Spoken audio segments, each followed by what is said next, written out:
नमस्कार, दिन भर की बड़ी खबरों में आपका स्वागत है। मैं हूं आपके साथ आराधना। आज इस बुलेटिन में बात होगी इंडिया की सरकार बनने की बनती संभावना की, नतीजों से पहले कांग्रेस की चुनाव आयोग से शिकायतों की, देखेंगे मुख्यमंत्री अरविंद केजरीवाल के सरेंडर को, सिक्किम अरुणाचल के विधानसभा चुनाव के परिणामों को, जानेंगे गृह मंत्री अमित शाह क्यों आए सवालों में, और बुलेटिन के आखिर में बात एग्जिट पोल पर विपक्ष नेताओं की प्रतिक्रियाओं की।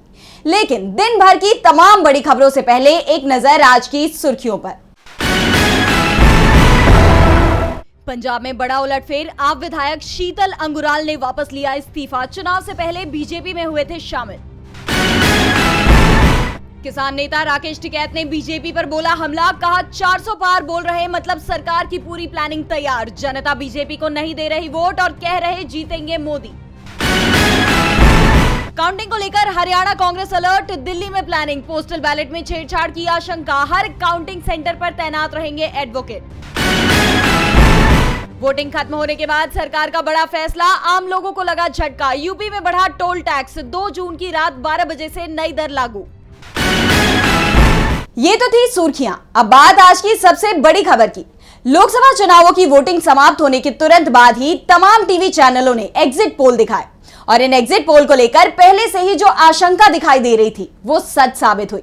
दावा किया जा रहा था कि इस बार टीवी चैनलों पर दिखाए गए एग्जिट पोल के परिणामों पर सरकार का दबाव है, लेकिन इन सर्वे के बीच जो रिपोर्ट सामने आ रही है उसमें टीवी चैनल के सर्वे ही सवालों में फंस गए हैं, क्योंकि इंडिया की सरकार बनने के आसार दिखाई दे रहे हैं। सारे सर्वे साफ हो जाएंगे क्योंकि 4 जून को काउंटिंग में चुनाव परिणाम सामने आ जाएंगे और इन परिणामों के सामने आने के बाद टीवी चैनलों के सर्वे की सच्चाई से पर्दा उठ जाएगा। आज तक के लिए एक्सेस माय इंडिया ने सर्वे किया, जिसमें बिहार में एनडीए के पक्ष में क्लीन स्वीप दिखाया गया है, 33 सीट तक दे दी गई है। लेकिन इसमें सबसे दिलचस्प आंकड़ा चिराग पासवान की एलजेपीआर को लेकर है, जो 5 सीटों पर चुनाव लड़ रही है, लेकिन आज तक उसे 6 सीट मिलने का दावा कर रहा है। जी न्यूज का एग्जिट पोल ने तो बीजेपी को सीट देने के मामले में कुछ ज्यादा ही बड़ा दिल दिखा दिया। हरियाणा में लोकसभा की 10 सीट है, लेकिन जी न्यूज यहाँ बीजेपी को 16 से 19 सीट दे रहा है, यानी मूल से 2 गुना। हिमाचल प्रदेश के लिए भी जी न्यूज ने बीजेपी को 6 से 8 सीट दे दी है, जबकि हिमाचल प्रदेश में सिर्फ 4 सीट ही है, यानी यहाँ भी जितनी सीट है उससे 2 गुनी बीजेपी जीतती दिखाई दे रही है। न्यूज नेशन के सर्वे में झारखंड में 2 से 3 सीट जीतते हुए बताया गया है, लेकिन सबसे दिलचस्प बात तो ये है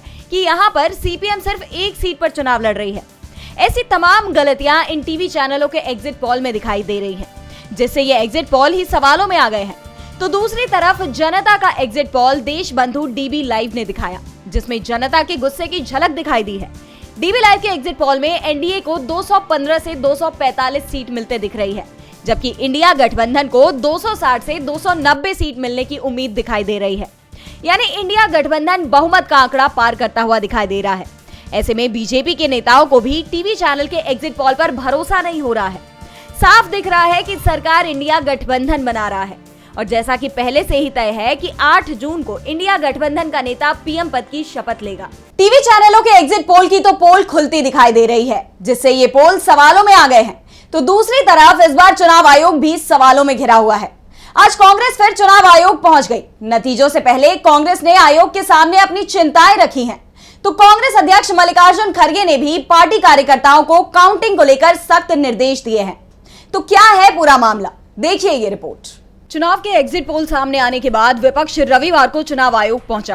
कांग्रेस नेता अभिषेक मनु सिंघवी की अगुवाई में इंडिया गठबंधन के कई नेताओं ने रविवार को चुनाव आयोग के साथ वोटों की गिनती को लेकर लंबी चर्चा की। इस दौरान उन्होंने अपने 3 मुद्दे आयोग के सामने रखे।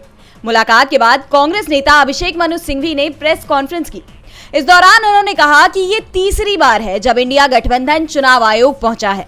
इन नेताओं ने निर्वाचन आयोग से मांग की है कि ईवीएम में वोटों की गिनती खत्म होने से पहले पोस्टल बैलेट के वोटों की गिनती भी पूरी करनी चाहिए, क्योंकि पोस्टल बैलेट की प्रक्रिया चुनाव के परिणाम को एक तरफ से दूसरी तरफ ले जा सकती है। कांग्रेस नेता ने आगे कहा कि किसी भी चुनाव में पोस्टल बैलेट निर्णायक होते हैं। चुनाव आयोग के नियम के मुताबिक पोस्टल बैलेट की गिनती पहले की जाएगी। 2019 में स्पष्ट रूप से कहा कि पहले पोस्टल बैलेट की गिनती शुरू होगी और फिर ईवीएम की, लेकिन ईवीएम की गिनती खत्म नहीं हो सकती जब तक पोस्टल बैलेट की गिनती पूरी ना हो जाए। चुनाव आयोग ने गाइडलाइंस के जरिए नियम को बदला है, जिसके तहत 2019 के गाइडलाइंस को हटा दिया गया है, जिसके तहत ईवीएम की अंतिम गिनती से पहले पोस्टल बैलेट की गिनती खत्म करना अनिवार्य नहीं है। बता दें कि कांग्रेस अध्यक्ष मल्लिकार्जुन खड़गे ने रविवार दोपहर पार्टी प्रत्याशियों के साथ कांग्रेस कार्यालय पर बैठक की। इस बीच उन्होंने पार्टी उम्मीदवारों को 4 जून को काउंटिंग के दौरान एहतियात बरतने को लेकर दिशा निर्देश दिए। साथ ही ये भी कहा कि एग्जिट पोल पर भरोसा न करें। वहीं खड़गे ने दावा करते हुए कहा कि इंडिया गठबंधन लोकसभा चुनाव में 295 से ज्यादा सीटें जीतेगा। एक तरफ कांग्रेस ने चुनाव आयोग जाकर मतगणना की पारदर्शिता पर सवाल उठाए हैं, तो दूसरी तरफ सवाल दिल्ली के सीएम अरविंद केजरीवाल को लेकर भी उठ रहे हैं। आज उन्होंने जेल पहुंचकर सरेंडर कर दिया। ऐसे में सवाल उठ रहे हैं कि दिल्ली के सीएम कब तक जेल से बाहर आएंगे। लेकिन जेल जाने से पहले केजरीवाल ने दिल्ली की जनता को संबोधित किया। तो क्या कुछ कहा केजरीवाल ने, जानने के लिए देखिए ये रिपोर्ट। रविवार को दिल्ली के सीएम अरविंद केजरीवाल ने जेल में सरेंडर कर दिया, लेकिन इससे पहले अरविंद केजरीवाल ने अपने कार्यकर्ताओं को संबोधित करते हुए कहा, सुप्रीम कोर्ट का धन्यवाद, और कहा, मुझे कोर्ट ने 21 दिन की मोहलत दी थी। मैंने इन 21 दिनों में 1 मिनट भी बर्बाद नहीं किया। मैंने सिर्फ आपके लिए नहीं बल्कि विभिन्न पार्टियों के लिए प्रचार किया। मैं प्रचार के लिए मुंबई, हरियाणा, यूपी, झारखंड गया। आप महत्वपूर्ण नहीं है, हमारे लिए देश महत्वपूर्ण है। मैं दिल्ली की जनता से कहना चाहता हूं कि मैं दोबारा जेल जा रहा हूं, इसीलिए नहीं कि मैंने कोई घोटाला किया है, बल्कि इसलिए कि मैंने तानाशाही के खिलाफ आवाज उठाई है। पीएम मोदी ने देश के सामने ये स्वीकार कर लिया है कि उनके पास मेरे खिलाफ कोई सबूत नहीं है। 2024 लोकसभा चुनाव के एग्जिट पोल कल सामने आ गए। ये सभी एग्जिट पोल फर्जी हैं। एक एग्जिट पोल ने राजस्थान में बीजेपी को 33 सीटें दी थी, जबकि वहां केरल में 25 सीटें हैं। असली मुद्दा ये है कि उन्हें मतगणना के दिन से 3 दिन पहले फर्जी एग्जिट पोल क्यों करना पड़ा। इसके बारे में कई सिद्धांत हैं। उनमें से एक ये है कि वे मशीनों में हेरफेर करने की कोशिश कर रहे हैं। 4 तारीख को मंगलवार है और 4 जून को बजरंगबली इनका नाश करेंगे। एग्जिट पोल पर विश्वास मत कीजिए, ये आपको परेशान करने के लिए लाए जा रहे हैं। जब तक मतगणना पूरी ना हो जाए तब तक आप परिणाम का इंतजार कीजिएगा। इसके बाद केजरीवाल ने तिहाड़ में सरेंडर कर दिया। बता दें कि जेल जाने से पहले केजरीवाल ने अपने माता पिता का आशीर्वाद लिया। इसके बाद केजरीवाल ने राजघाट पहुंचकर महात्मा गांधी की समाधि पर श्रद्धांजलि अर्पित की और यहां से कनॉट प्लेस स्थित हनुमान मंदिर में दर्शन करने के लिए वो गए थे। बता दें कि कथित दिल्ली शराब नीति मामले में केजरीवाल की अंतरिम जमानत शनिवार को खत्म हो गई थी। सुप्रीम कोर्ट ने 10 मई को चुनाव प्रचार के लिए केजरीवाल को जमानत दी थी। सरेंडर करने से पहले केजरीवाल ने जनता से अपील की है कि जब तक मतगणना पूरी ना हो जाए तब तक वो परिणाम का इंतजार करे, एग्जिट पोल का भरोसा ना करे। तो वहीं सिक्किम और अरुणाचल प्रदेश के तो परिणाम भी सामने आ गए। परिणाम काफी चौंकाने वाले रहे। सिक्किम में तो बीजेपी का खाता तक नहीं खुल पाया। तो कहां किसकी बनेगी सरकार, क्या है जनता का फैसला, देखिए ये रिपोर्ट। एक तरफ जहां लोकसभा चुनाव के परिणामों को लेकर सियासत तेज है, तो वहीं सिक्किम और अरुणाचल प्रदेश के विधानसभा चुनाव के परिणाम भी सामने आ गए हैं। सिक्किम में जहां बीजेपी को करारा झटका लगा है, पार्टी अपना खाता तक नहीं खोल पाई है, तो वहीं अरुणाचल प्रदेश में बाजी उल्टी हो गई है। बीजेपी को जीत हासिल हुई है। सिक्किम में क्रांतिकारी मोर्चा ने क्लीन स्वीप कर दिया है। राज्य की 32 सीटों में से 31 पर जीत दर्ज की है, जबकि सिक्किम डेमोक्रेटिक फ्रंट एक ही सीट पर सिमट गई है। यहाँ तक कि भारत में सबसे लंबे समय तक सीएम रहने वाले एसडीएफ प्रमुख पवन चामलिंग इस बार अपनी सीट नहीं बचा पाए हैं। सिक्किम में बीजेपी को जबरदस्त झटका मिला है, तो अरुणाचल में उसे राहत मिली है। पार्टी ने अपनी सत्ता को बरकरार रखा है। पार्टी को 60 में से 46 सीटों पर जीत मिली है। दरअसल बीजेपी पहले ही 10 सीटें निर्विरोध जीत चुकी थी। यहाँ कांग्रेस को 1, नेशनल पीपल पार्टी को 5, एनसीपी को 3, पीपीए को 2 और निर्दलियों को 3 सीटें मिली हैं। 2 राज्यों की तस्वीर साफ हो जाने के बाद अब सबको इंतजार 4 जून का है, जब पूरे चुनाव के परिणाम सामने आ जाएंगे। देश की सत्ता पर कौन काबिज होगा, जनता किसे जनादेश देगी, ये साफ हो जाएगा। पूर्वोत्तर के 2 राज्यों में जनता ने अपनी सरकार चुन ली है। सिक्किम में मिली हार के बाद बीजेपी डरी हुई दिखाई दे रही है। इसे लेकर कांग्रेस ने चौंकाने वाला दावा किया है, जिससे बीजेपी घिरती हुई नजर आ रही है। तो क्या दावा किया कांग्रेस ने, देखिए इस रिपोर्ट में। लोकसभा चुनाव खत्म होने के बाद कांग्रेस ने बड़ा दावा किया है, जिसके बाद से बीजेपी मुश्किल में दिखाई दे रही है। कांग्रेस ने अमित शाह के ऊपर गंभीर आरोप लगाए हैं। कांग्रेस के महासचिव जयराम रमेश ने कहा कि गृह मंत्री अमित शाह अफसरों को धमका रहे हैं। कांग्रेस नेता जयराम रमेश ने एक्स हैंडल पर पोस्ट कर लिखा, निवर्तमान गृह मंत्री आज सुबह से जिला कलेक्टर से फोन पर बात कर रहे हैं। अब तक 150 अफसरों से बात हो चुकी है। अफसरों को इस तरह से खुल्लम खुल्ला धमकाने की कोशिश निहायत ही शर्मनाक है और अस्वीकार्य है। याद रखिए कि लोकतंत्र जनादेश से चलता है, धमकियों से नहीं। जून 4 को जनादेश के अनुसार नरेंद्र मोदी, अमित शाह और बीजेपी सत्ता से बाहर होंगे एवं इंडिया गठबंधन विजयी होगा। अफसरों को किसी प्रकार के दबाव में नहीं आना चाहिए, वे संविधान की रक्षा करनी चाहिए, वो निगरानी में है। बता दें कि जयराम रमेश ने इंडिया गठबंधन की जीत का दावा करते हुए कहा कि 4 जून को जिस व्यक्ति का एग्जिट तय है, उन्होंने ये सरकारी एग्जिट पोल करवाए हैं। ये बिल्कुल झूठे और नकली हैं। इंडिया गठबंधन को 295 से ज्यादा सीटें मिलेंगी। एग्जिट पोल पूरी तरह से जनता के साथ धोखा है।